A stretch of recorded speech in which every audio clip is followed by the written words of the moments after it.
When Maya graduated from university, she felt like the world was finally opening up before her. For 4 years, she had imagined this moment. No more lectures, no more exams, no more asking permission.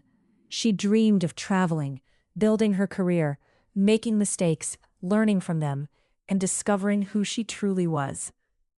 But after graduation, Maya moved back into her mother's house. Her mother, Grace, welcomed her with open arms. The house was beautiful. Maya had her own room. Her mother paid for everything. Food was always on the table. The bills were never Maya's concern. To outsiders, Maya looked lucky. And in many ways, she was. But there was one problem. Her mother loved her too much, or at least, that's how it seemed. Grace had spent most of her life raising Maya alone. Ever since Maya's father left when she was a child, Grace had worked tirelessly to provide for her daughter. She sacrificed vacations. She sacrificed relationships. She sacrificed her own dreams. Maya became her entire world. As a result, Grace found it impossible to let go. Whenever Maya wanted to go out with friends, there was always a problem. Who are they? Where are you going? What time will you be back? Why do you need to stay out that late? At first, Maya tolerated it. But after university, it became unbearable. She was 23 years old, yet she still felt like a child. One Saturday afternoon, her friends invited her to a beach gathering. Maya excitedly got dressed. Before she could leave, Grace stopped her. "You're not going." Maya froze. "What do you mean?" "I don't know those people." "Mom, they're my friends." "I said no." "Mom, I'm an adult." Grace crossed her arms. "As long as you live under my roof, you'll follow my rules." The argument ended there. The beach trip happened without Maya. Again. A life chosen for her. Things became worse when Maya began searching for jobs. Her dream was to work in digital marketing. She had studied communications and spent years developing creative skills, but Grace had other plans. One evening, she entered Maya's room holding a business card. "My friend Vanessa needs an assistant event planner." Maya looked confused. "Event planning?" "Yes." "Mom, that's not what I want to do." Grace dismissed the comment immediately. "It's a good job, but it's not my career path." "You'll learn." "I don't want to." Grace's voice hardened. "I've already spoken to Vanessa." Maya stared at her in disbelief. "You what?" "You start next week." Maya felt anger boiling inside her. Once again, a decision about her life had already been made, without her. But after years of being controlled, she simply gave up arguing, and she took the job. Growing resentment. Months passed. Maya worked long hours planning weddings, birthday parties, and corporate events. Everyone praised her work, but she hated every minute of it. Each morning felt like she was living someone else's life. The resentment slowly grew. Not because her mother was cruel, but because Grace never listened. Every conversation ended with Grace deciding what was best. Every opinion Maya had was dismissed. Every choice was questioned. The house that once felt safe now felt like a prison. The day everything broke. One rainy evening, Maya returned home exhausted after a stressful event. She had just received an email inviting her to interview for a marketing position she'd secretly applied for. For the first time in months, she felt hopeful, excited, free. When she shared the news with Grace, the reaction was immediate. "No." Maya blinked. "No? You're staying with Vanessa." "Mom, I don't want to stay there." "It's stable." "It's not my dream."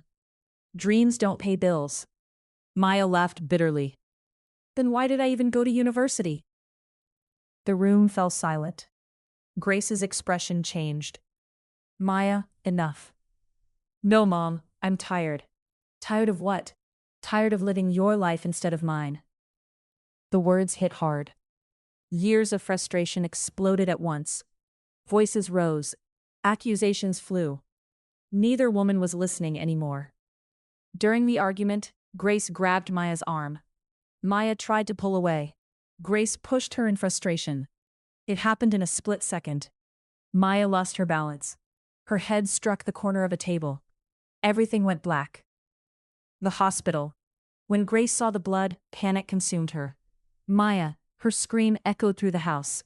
The ambulance arrived quickly. Hours later, Grace sat beside a hospital bed. Unable to stop crying, machines beeped softly around them. For the first time in her life, she realized she could lose the person she loved most. Not because of illness, because of herself. Chapter: The Truth Comes Out. A few days later, Maya was discharged. The doctors said she would recover fully. When they returned home, something had changed. The silence between them felt heavier than any argument. That evening, Maya quietly packed her belongings. Grace watched from the doorway. "What are you doing?" "I'm moving out." Grace's heart sank. "No." Maya continued folding clothes. "I need my own life, Mom." Tears filled Grace's eyes. "Please don't leave." Maya stopped. For the first time, her mother looked afraid. Not angry. Afraid. Then Grace began crying. Real crying. The kind Maya had never seen before. Chapter: A Mother's Secret Fear. "I was scared," Grace whispered. Maya remained silent. Grace wiped her tears. "When I was your age, I made terrible choices." Maya listened. "I trusted the wrong people. I partied too much. I got involved with people who hurt me." Her voice trembled. "I became a mother before I was ready." Grace looked away. "I spent years fixing my mistakes." Then she looked back at Maya. "And every day I worried you'd become like me." The confession hung in the air. "I wasn't trying to control you because I hated you," Grace said. "I was trying to protect you." More tears followed. "I thought if I controlled everything, I could keep you safe." Maya finally understood. Her mother's control had come from fear. Not cruelty. Not hatred. Fear. But understanding didn't erase the damage. The next morning, Maya loaded the last box into her car. Grace stood outside crying quietly. "Please stay." Maya walked over and hugged her. A long hug. A painful hug. The kind shared between people who love each other but can no longer live the same way. "I love you, Mom." Grace broke down. "I love you too." Maya smiled sadly. "I know." Then she stepped back. "But loving me also means letting me live." Grace said nothing. Because deep down, she knew her daughter was right. Maya got into the car. As she drove away, she felt scared. But she also felt something she hadn't felt in years. Freedom. For the first time, every decision ahead would belong to her. Every success, every mistake, every lesson, her own. And as Grace watched the car disappear down the street, she finally understood something too. Sometimes the greatest act of love is not holding on,